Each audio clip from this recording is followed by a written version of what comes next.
좌우에 계신 분들과 인사하겠습니다. 축복합니다. 참자로 오셨습니다. 만나서 반갑습니다. 5월은 가정의 달이고 표정은 숨기게 하소서입니다. 구경꾼이 되지 말고 주인공이 됩시다. 할렐루야. 전도합시다. 아멘. 우리 따라합시다. 잉태하게 하소서, 품고 기도하게 하소서, 다가가 섬기게 하소서. 할렐루야. 우리가 기도하며 꿈꿔야 하는 교회는 지역사회에 그리스도의 푸른 계절이 오게 하는 영향력이 있는 교회요, 또 영혼을 사랑하는 뜨거움이 가득한 교회이고, 하나님의 마음으로 세계를 품고 땅끝 선교 사명을 감당하는 교회가 되는 것입니다. 믿음으로 증거를 나타내는 여러분이 되시기를 축원합니다. 이제 5월 몇째 주 맞이한 건가요? 넷째 주인가요? 이제 넷째 주일을 맞이했네요. 1년에 한 번 돌아오는 가정의 달입니다. 하나님께서 이 땅에 세우신 가장 중요한 기관이 바로 가정입니다. 하나님은 이 가정을 단순히 먹고 자는 공간으로 만들지 않았다고 말씀드렸습니다. 하나님은 우리 가정들을 통해서 믿음을 전수하시고 또 복음을 흘려 보내시고 영혼을 살리는 복의 통로로 사용하심을 믿으시기를 주의 이름으로 축원합니다. 복된 가정, 행복한 가정은 국가도 교육도 결코 만들어주지 못합니다. 가정은 우리가 사는 사회와 또 국가의 기본이고 기초이고 가장 중요한 삶의 기반입니다. 자, 그래서 이 가정이 흔들리면 사회도 국가도 흔들리게 되는 것입니다. 가정이 깨지면 개인도 생업도 성공도 국가도 서서히 무너지고 마는 것이죠. 이 가정이 돈과 일, 성공보다 우선이고 가정은 인생의 기본적인 토대라고 하는 이 인식이 우리에게 분명히 있어야 합니다. 오늘은 성령 강림 주일이고 또 동시에 부부 주일이기도 합니다. 이 부부의 날이 원래 5월 21일이죠. 왜 21일로 했을까요? 둘이 하나 되었다 하는 것인데, 이 부부의 날은 평등하고 또 민주적인 부부 문화를 만들기 위한 기념일입니다. 원래는 1995년 민간단체인 부부의 날 위원회가 건강한 부부와 행복한 가정은 밝고 희망찬 사회를 만드는 디딤돌이라고 하는 그런 표를 내세우고 관련 행사를 개최한 것이 시작이었습니다. 그 이후에 2001년도에 4월달 부부의 날 국가기념일 제정에 관한 청원을 국회에다가 제출을 했고, 6년이 지난 2007년 5월 2일 날 각종 기념일 등에 관한 규정에 의해서 부부의 날이 법정 기념일이 됐습니다. 5월 20일로 정해진 까닭은 말씀드린 대로 가정의 달 5월에 두 사람이 하나가 된다는 의미로 부부의 날을 정하게 되었죠. 자, 오늘은 성령 강림 주일이기도 하고 우리가 또 지키는 부부 주일이기도 합니다. 자, 이 두 주일이 함께 이렇게 만난 것은 우연이 아니고 하나님의 섭리 아래에 있는 의미 있는 만남이라고 생각이 되어집니다. 성령 강림은 하나님께서 교회에 성령을 부어주신 날입니다. 자, 그러나 이 성령 하나님은 교회 안에서만 역사하시는 분이 아니시죠. 성령께서는 우리의 삶 전체를 다스리시고 특별히 믿음의 공동체인 우리의 가정 가운데 역사하시는 하나님이신 줄로 믿습니다. 오늘날 많은 가정들이 어려움을 겪고 있습니다. 시대의 흐름에 따라서 개인주의가 팽배해지고 또 SNS와 온라인의 발달로 이 대면 관계가 점점 줄어들고 있지 않습니까? 그래서 이런 이야기를 합니다. 디지털 시대의 가장 큰 위기는 연결 부족이 아니라 관계의 단절이다 하는 말을 합니다.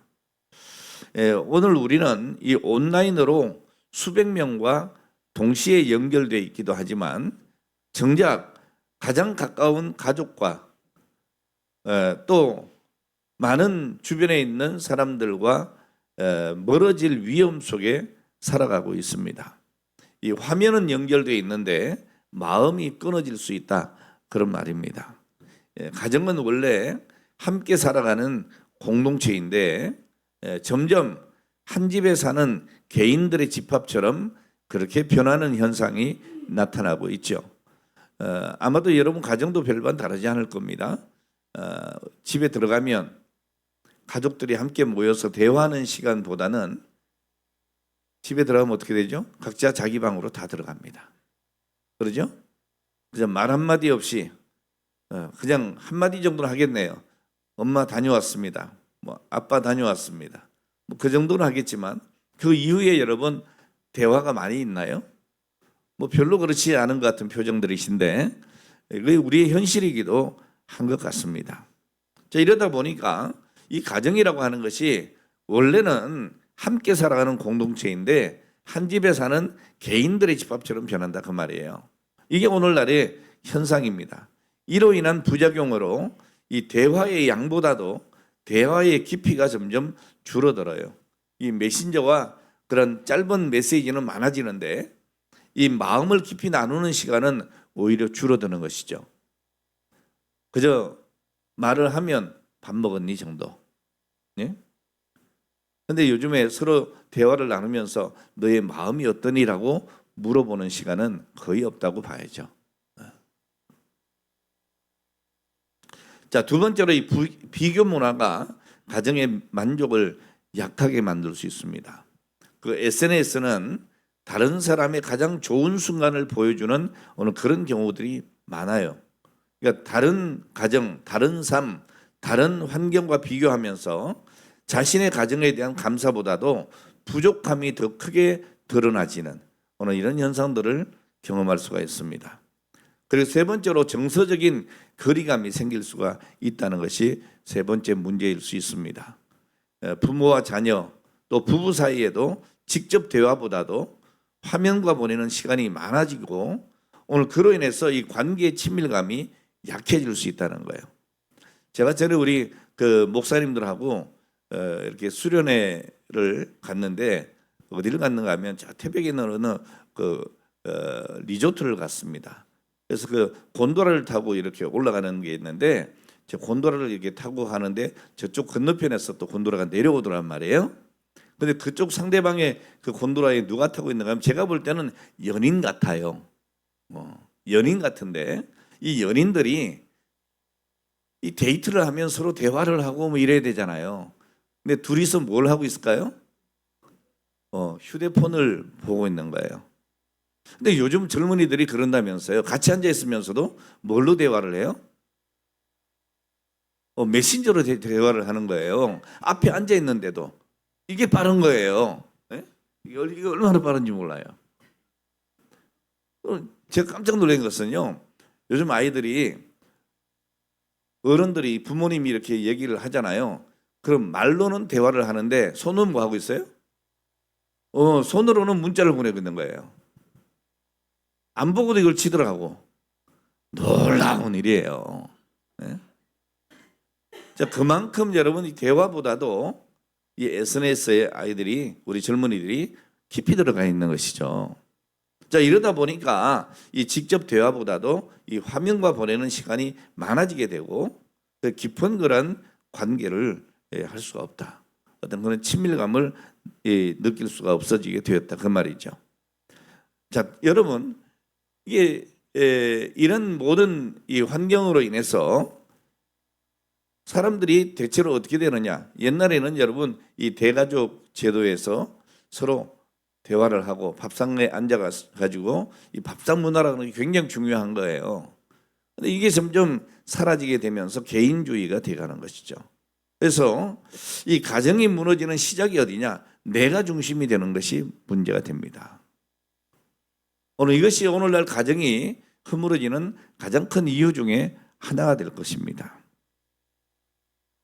오늘 여러분 우리 믿음의 가정은 성령 안에서 하나 되어야 될 줄 믿습니다. 서로 믿음으로 마음을 나누고 믿음의 대화가 오가고 서로 간의 친밀도가 높아지는 오늘 이런 가정이 되어야 될 줄로 믿습니다.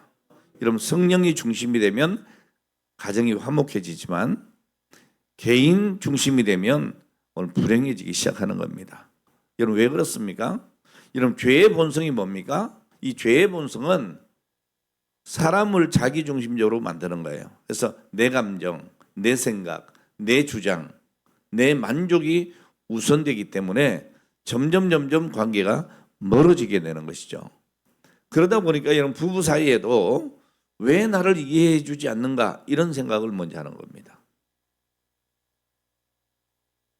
부모와 자녀 사이에도 왜 내 마음을 몰라줘 이렇게 되는 것이죠. 자, 결국 내가 중심이 되면 사랑보다도 어떤 주장이 앞서게 됩니다. 이해보다도 요구가 앞서게 되어지니까 관계가 깨어질 수밖에 없는 것입니다. 자, 그러나 성령께서 중심이 되면 변화가 일어나죠. 성령은 우리를 겸손하게 하고 용서하게 하시고 먼저 사랑하게 하시는 거죠. 내 뜻보다는 하나님의 뜻을 구하게 하고 내 권리보다는 다른 사람과의 어떤 관계 회복을 선택하게 하시는 겁니다. 여러분 성령께서 역사하실 때에 사람은 이기심에서 섬김으로 바뀌어지고 주장함에서 이해함으로 바뀌어집니다. 미움에서 사랑으로 변화되는 것이죠. 자, 그래서 관계의 회복은 환경이 바뀌는 데서 오는 것이 아니라는 겁니다. 중심이 바뀌어야 된다는 겁니다. 여러분 이 가정은 단순한 생활 공간이 아닙니다. 관계를 배우고 사랑을 나누는 오늘 그런 공간입니다.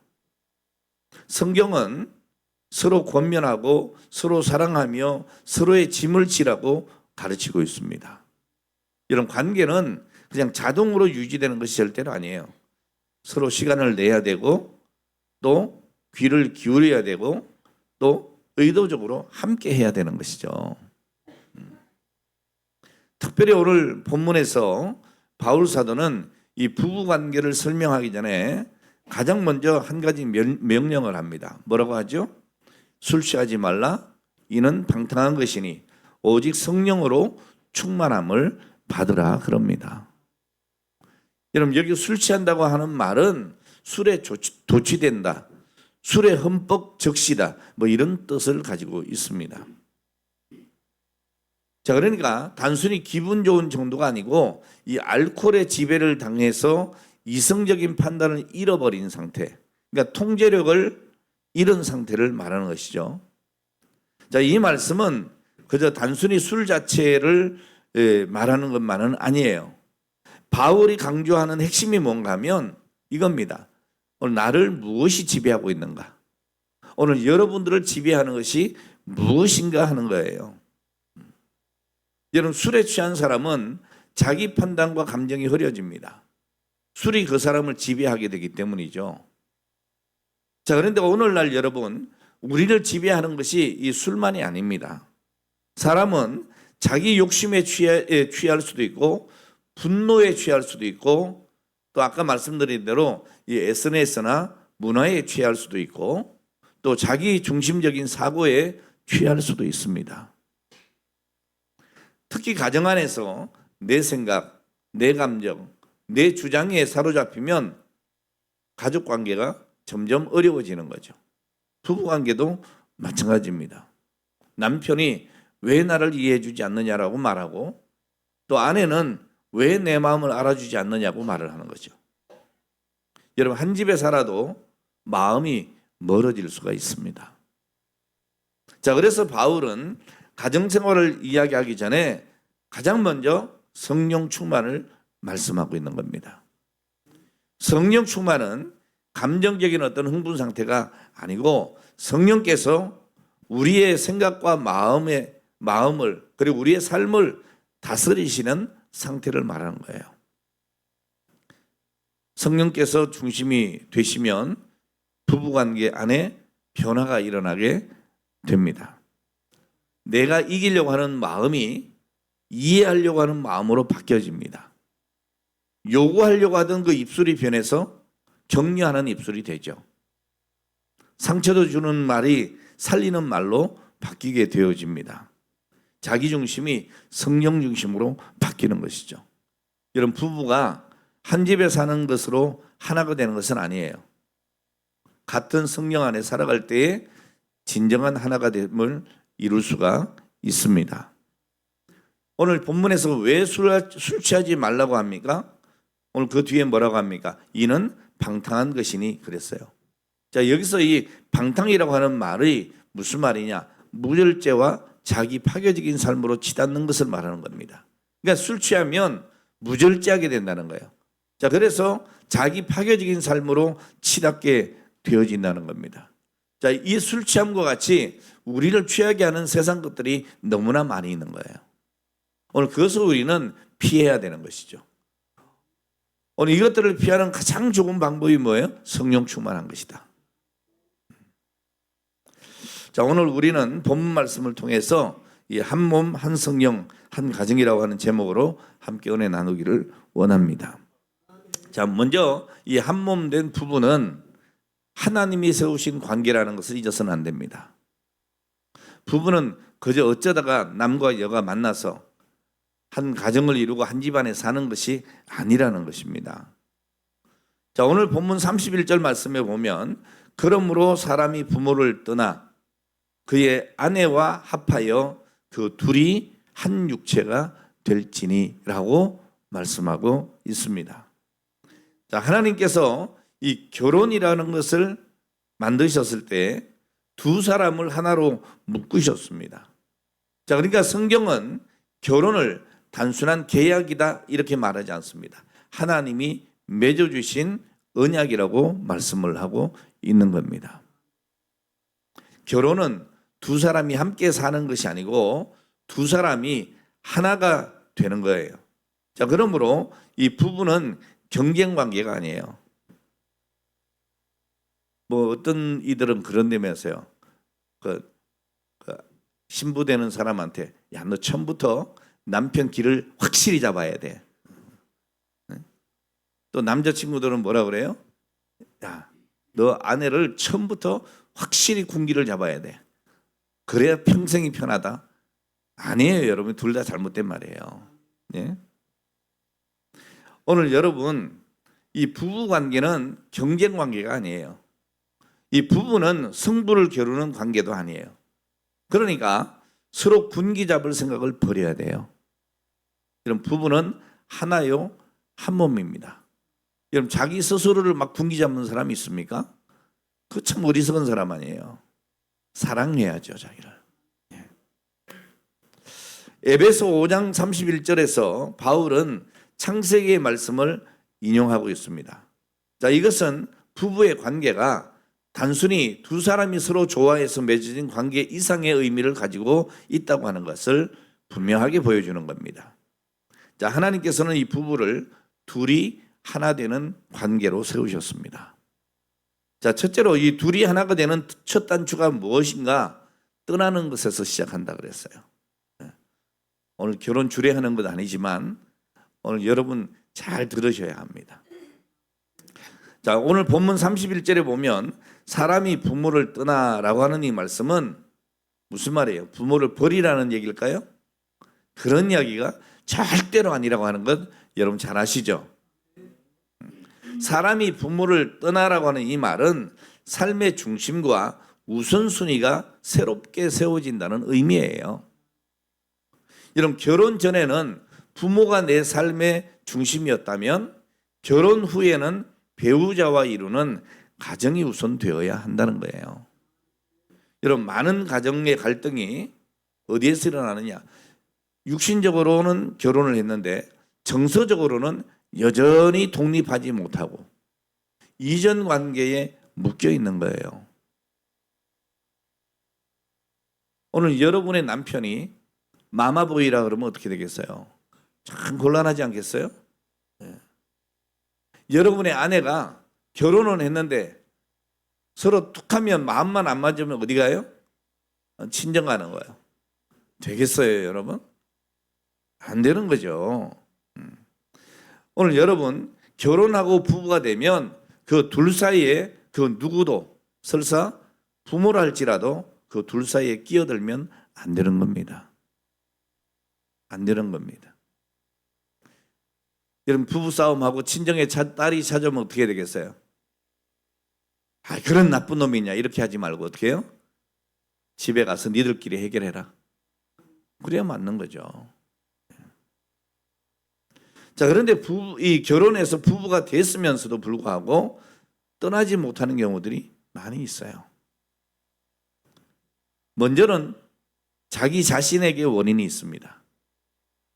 그것은 스스로 이 부모를 떠나지 못하는 거예요. 의존심이에요. 이거 버려야 합니다. 독립심이 약합니다. 오늘날 여러분 의외로 마마보이들이 참 많아요. 여러분 요즘 군대 보내놓으면 전화 안 됩니다. 엄마 힘들다고. 저는 두 발 뻗고 잠을 못 자겠어요. 그런 군인들 믿고 어떻게 해야 되나 싶어요. 뭐 요즘에 일과 시간에는 핸드폰을 못 쓰는데 일과 시간 끝나고 나면 핸드폰을 다 나눠준대요. 라떼는 말이죠. 어림도 없었습니다. 뭐 통신보안 뭐 몇 번 해가지고 막 돌려가면서 그거 큰일 나거든요. 전화 못 합니다. 라떼는 10개월 만에 참 휴가 나왔어요. 입대하고. 근데 요즘에는 훈련소에서 훈련 끝나고 나면 휴가 나오대요. 외출 나오고. 막 일주일에 한 번씩 막 외출 나가고. 야, 무슨 군대가 그런 군대가 있어요? 라떼는 고등학교 때 말이죠. 군사훈련 받았어요. 네? 총 메고 사열라고 그랬어요. 요즘 군인 같았어요. 근데 요즘 군인들도 그렇게 안 하는 것 같아요. 그래서 좀 걱정이 되긴 해요. 라떼를 생각하면. 네. 자, 어쨌든 여러분, 이 의존심, 독립심이 없으면 의존하게 되죠. 그죠? 예? 부모에게 자꾸 다시 들어가려고 하는 거예요. 두 번째는 부모에게 원인이 있어요. 떠나보내지 못하는 거예요. 못 믿어서 떠나보내지를 못하는 거예요. 요즘 여러분 학교 큰일 났습니다. 요즘 선생님들이 이 야외 나가는 거, 소풍 가는 거 이거 안 하려고 그러세요. 왜 그런지 아세요? 모든 게 다 선생님 책임이야. 여러분 소풍 가서 뭐 넘어져 다쳤어. 그럼 고소해. 여러분 그러지 마세요 좀. 아니 여러분들 아이들 데리고 나가가지고 이 놀이동산 가서 넘어지면 여러분 고소당합니까? 선생님들이 그 어떻게 다 일일이 관리를 합니까? 물론 뭐 잘 살피기는 해야 되겠지만 그게 고속거리입니까? 그러니까 야외 활동 안 하시려고 그런다는 거예요. 큰일 났어요. 요즘 뭐 옛날에 그런 얘기 있잖아요. 강남에 가면 이 아파트에서 망원경으로 이렇게 어디를 들여다봐요? 학교 교실을 들여다보다가 선생님이 자기 자식에게 뭐 좀 이렇게 야단을 치고 그러면 쫓아간대잖아요. 가가지고 어떻게 해요? 선생님 뺨을 때린다는 거예요. 야, 세상에 그런 부모가 어디 있습니까?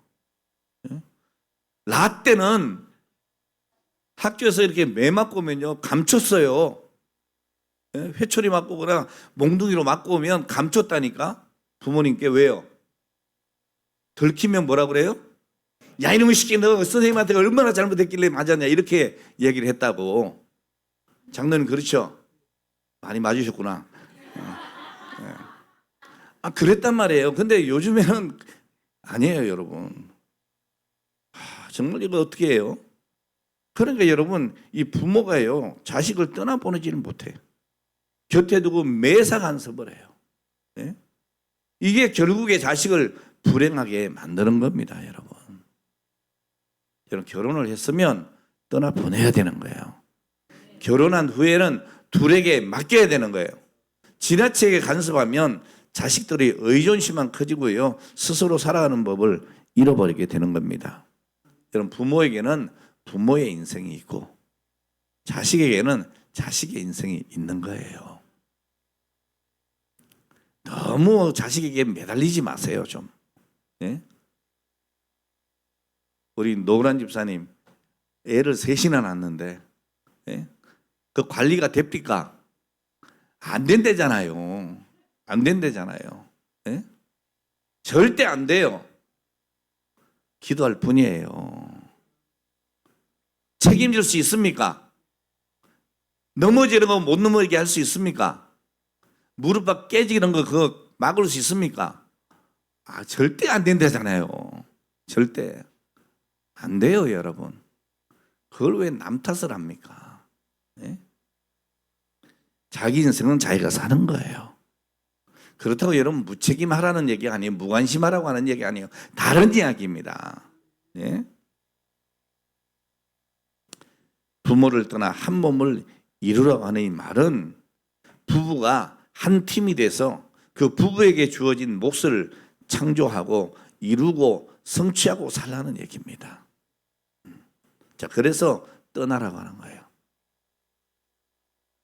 자, 두 번째, 둘이 하나가 되는 것은 연합하는 관계가 되는 거죠. 여러분, 이 부모를 떠남에 못지않게 부부 관계를 어렵게 만드는 요인이 뭐냐? 연합하지 못하는 거예요. 연합하지 못하는. 아내와 합하여라는 이 말은 단순히 함께 산다는 의미가 아니잖아요. 강하게 붙들어 매다 이런 뜻을 가지고 있어요.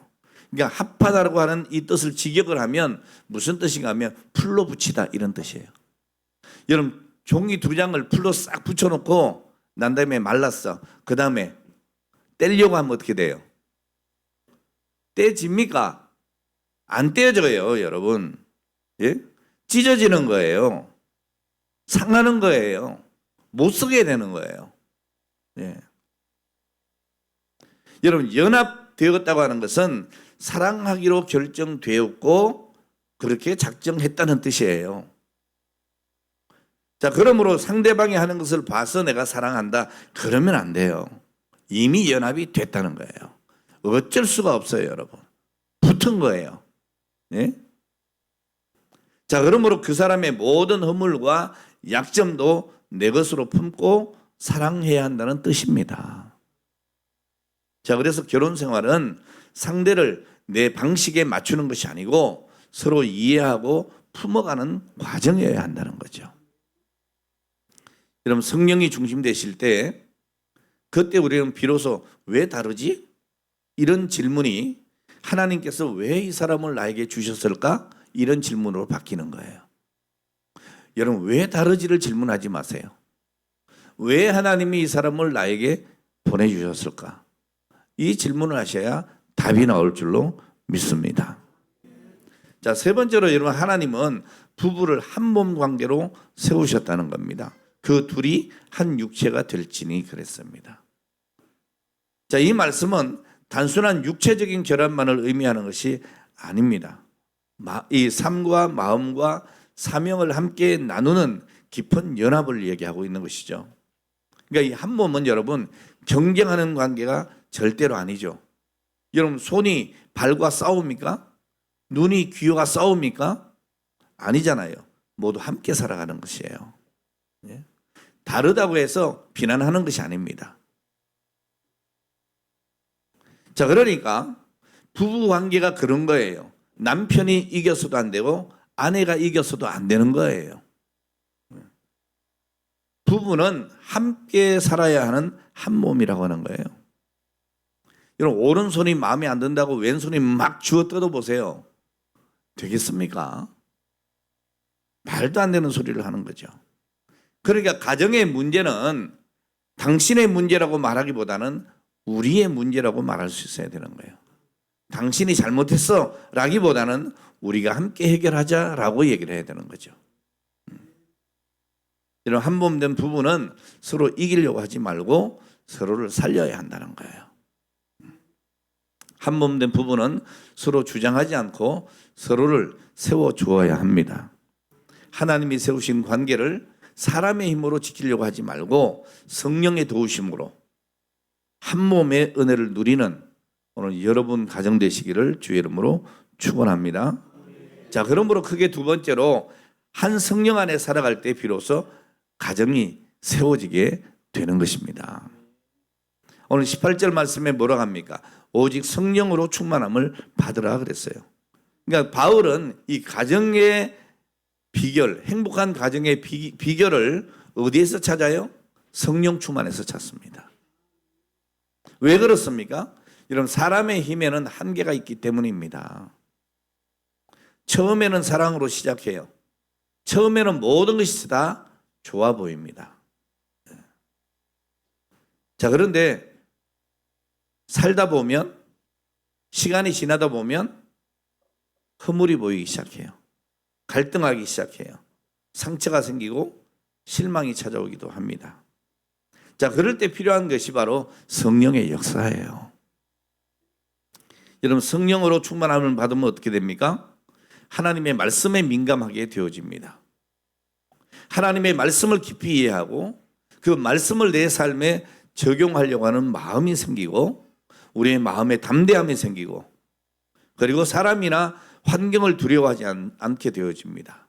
기도하게 되고 찬송하게 됩니다.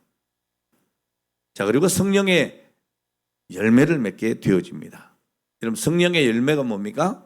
갈라디아서에 보면 성령의 9가지 열매에 대해서 5장 22절 이하에 말씀하고 있습니다. 오직 성령의 열매는 사랑과 희락과 화평과 오래 참음과 자비와 양선과 충성과 온유와 절제니 그랬습니다. 이것이 우리 속에 있으면, 우리 가정에 있으면, 오늘 이런 열매가 우리 부부관계 속에 있으면 얼마나 아름답겠습니까? 남편이 성령 충만하고 아내가 성령 충만하고 자녀가 성령 충만하다면 오늘 그 가정은 세상 어디보다도 행복한 장소가 될 것입니다. 가정이 살아나는 것은 여러분 환경이 바뀌어서가 아닙니다. 뭐 자꾸 없어서 그렇다 그러지 마세요, 여러분. 성령이 역사하시면 행복해집니다. 스가랴서 4장 6절에 보면 뭐라고 말씀합니까? 이는 힘으로 되지 아니하며 능력으로 되지 아니하고 오직 나의 성령으로 되느니라. 만군의 여호와의 말씀이라고 말씀하고 있습니다. 오늘 여러분 다른 것이 아닙니다. 하나님의 영, 성령으로만 되는 것입니다. 자, 그러므로 오직 성령으로 충만함을 받아 성령이 일하시고 성령이 역사하시고 성령의 감동과 교통과 능력에 힘입어서 살아가는 오늘 그런 성도, 그런 가정, 그런 부부가 복이 있는 것입니다. 오늘 그런 가정들이 되시기를 축원합니다. 세 번째로 가정은 그리스도의 사랑을 드러내야 한다는 거예요. 여러분, 부부 관계는 사랑의 관계이긴 한데 좀 미묘합니다. 자, 이런 재미난 이야기가 있습니다. 하나님께서 아담에게 누구를 만들어 주셨어요? 하와를 만들어 주셨잖아요. 그러니까 이 아담이 그 하와가 마음에 너무너무 드는 거예요. 그래서 끔찍히 사랑하게 됐습니다. 자, 그래서 하나님 앞에 감사하면서 이렇게 말씀을 드립니다. 하나님, 어떻게 제 아내를 저렇게 아름답게 만드셨나요? 그러니까 하나님께서 뭐라고 그러느냐? 야, 그래야 네가 사랑할 거 아니냐? 자, 계속 대화가 진행됩니다. 아니, 하나님, 어쩜 저렇게 내 아내를 착하게 만드셨어요? 야, 그래야 네가 아껴줄 것 아니냐? 아담이 또 말합니다. 그런데 하나님, 가만히 보면 이 하와가 좀 맹한 데가 있어요. 왜 그러죠? 그랬더니 하나님이 뭐라 그러신지 아세요? 그래야 너 같은 놈을 사랑할 거 아니냐. 이해가 엄청 되는 모양입니다. 오늘 여러분 서로 좀 모자란 가운데서도 하나님 앞에 꿇어앉으면 사랑스러워서 감사하고 고마워서 감사하고 나를 위해서 맹한 것이 더 감사한 조건이 되는 거예요, 여러분. 여러분 부족한 것이 더 사랑스러워지는 것은 참사랑입니다. 이게 여러분 부부의 관계인 줄로 믿으시기를 바랍니다. 여러분 25절 말씀에 뭐라 그럽니까? 남편들아 아내 사랑하기를 그리스도께서 교회를 사랑하시고 위하여 자신을 주심같이 해라 그랬어요. 여러분 우리 주님이 교회를 위해서 어떻게 하셨어요? 교회가 뭐예요? 여러분들. 예.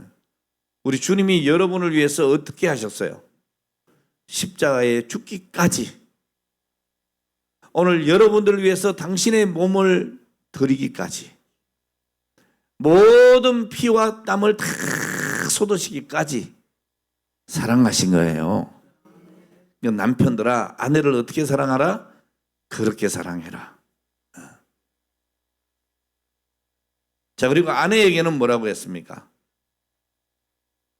아내에게 남편을 그냥 단순히 사랑해라 그러지 않고 존경해라 그랬습니다. 아내에게는 남편을 존중하고 순종해라. 자, 이 말은 누가 더 높고 더 낮은가의 오늘 그런 말이 아닙니다. 질서와 사랑 안에서 서로 세워가는 오늘 그런 관계를 말하는 것이죠. 이렇게 말씀을 받고도 오늘 집에 가서 남편이 좀 못하면 그럽니다. 여보, 당신 오늘 교회 가서 말씀 못 들었어요? 남편의 아내를 어떻게 사랑하라 그랬어요? 죽기까지 사랑하라 그랬잖아. 이럽니다. 그럼 남편이 또 뭐라 그랬어요? 여보, 목사님이 그러셨잖아. 존경하라고. 응? 아니 존경하는 사람한테 그렇게 막 대들어? 이러면 안 되는 거잖아요, 여러분. 응. 반대로 해야 돼, 반대로. 좀 못마땅해도 사랑하고 또 맹해도 사랑하고, 그렇죠? 예. 오늘 여러분 남편이 정말 잘나고 존경받을 만해서 존경하는 게 아닙니다. 여러분 성령 충만하면 오늘 그렇게 되어지는 것입니다. 오늘 여러분 세상 사람들이 우리 믿음의 가정을 보면서 저 가정은 뭔가 좀 다르다. 정말 저 가정에는 하나님의 은혜가 있다. 이렇게 말할 수 있어야 될 줄로 믿습니다. 오늘 말씀을 마치겠습니다. 우리는 이 본문 말씀을 통해서 세 가지 말씀을 살펴봤습니다. 첫째로 한 몸 된 부부는 하나님이 세우신 관계라는 거죠. 두 번째로 성령 안에 살아갈 때에 진정한 가정이 세워진다는 것입니다. 세 번째로 가정은 그리스도의 사랑을 드러낼 수 있어야 된다는 것이죠. 오늘날 많은 사람들이 좋은 집, 좋은 직장, 성공한 삶을 꿈꿉니다. 물론 그런 꿈이 있어야 되겠죠. 그러나 하나님께서 우리에게 질문하는 것은 그런 것이 아닙니다. 너의 가정은 지금 어떤 모습인가? 너의 가정의 중심에는 누가 있는가? 너의 가정은 나의 사랑을 드러내고 있는가? 오늘 이것을 물으시는 것입니다. 오늘 여러분 우리는 좋은 환경 때문에 행복한 가정을 이루는 것이 아닙니다. 돈이 많아서 행복한 가정이 되는 것도 아닙니다. 여러분 문제가 없어서 행복한 가정이 되는 것도 아닙니다. 어떻게 여러분 우리 가정이 행복할 것이냐? 성령께서 다스리는 가정이 되어야 합니다. 여러분 사람이 중심이 되면 관계가 깨어집니다. 내 감정이 중심이 되면 상처가 쌓이게 됩니다. 내 자존심이 중심이 되면 벽이 생기게 되는 거예요. 그러나 여러분 성령께서 중심이 되시면 사랑이 회복되어지고 대화가 회복되고 관계가 회복이 되는 것입니다. 오늘 이 시간 여러분 하나님 앞에서 다시 한번 결단하시기를 바랍니다. 내 가정이 성령께서 거하시는 가정 되기를 원합니다. 하나님, 내가 먼저 사랑하겠습니다. 내가 먼저 이해하겠습니다. 여러분 아무쪼록 한 몸, 한 성령, 한 가정으로 하나님께 영광 돌리는 복된 여러분들의 가정 되시기를 주의 이름으로 축원합니다. 기도하겠습니다. 사랑과 은혜가 풍성하신 하나님 아버지, 오늘 성령 강림 주일과 부부 주일을 맞이해서 우리 가정을 주님 앞에 올려드립니다.